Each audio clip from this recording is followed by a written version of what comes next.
आता बघूयात लोकसभेच्या रणधुमाळीबद्दल टॉप 9 बातम्या। 15 वर्षात खासदार आमदार मंत्री तुमचा मग विकास का केला नाही? बीडमधील मवियाचे उमेदवार बजरंग सोनवणेंची सत्ताधाऱ्यांवर टीका। भाऊ बहिणीसाठी मारामारी करणाऱ्या कार्यकर्त्यांचा आता काय, असाही टोला। पुण्यातले वंचितचे उमेदवार वसंत मोरेंच्या प्रचारासाठी प्रकाश आंबेडकरांची 5 तारखेला सभा। डेक्कन नदीपात्रात सभेचं आयोजन। काँग्रेस नेते नसीम खान यांची नाराजी दूर। काल पुण्यात राहुल गांधींशी झालेल्या चर्चेनंतर नाराजी दूर झाल्याची माहिती। मुंबई उत्तर पूर्वमध्ये एकाच नावाचे 4 अर्ज। मवियाचे उमेदवार संजय पाटलांच्या नावासारखे 4 उमेदवारी अर्ज। उत्तर पूर्वमध्ये संजय दिना पाटील आणि मिहिर कोटेचांमध्ये लढत।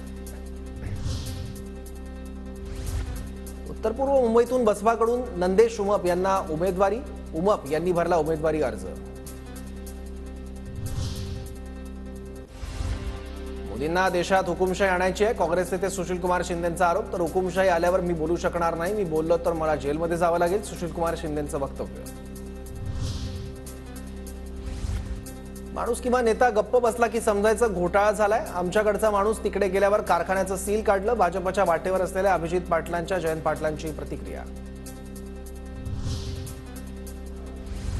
उद्योगमंत्री उदय सामंत यांच्या सुरक्षेत वाढ। अज्ञातांकडून सामंत यांच्या कारच्या ताफ्यावर दगडफेक। यवतमाळमध्ये प्रचार दौऱ्यादरम्यान घडली होती घटना। जेपी गावित उमेदवारी अर्ज मागे घेण्याची शक्यता। दिंडोरीत उद्या मार्क्सवादी कम्युनिस्ट पक्षाची महत्त्वाची बैठक। उमेदवारी अर्ज कायम ठेवायचा की मागे घ्यायचा याबाबत निर्णय होणार। बैठकीनंतर जेपी गावित भूमिका मांडणार।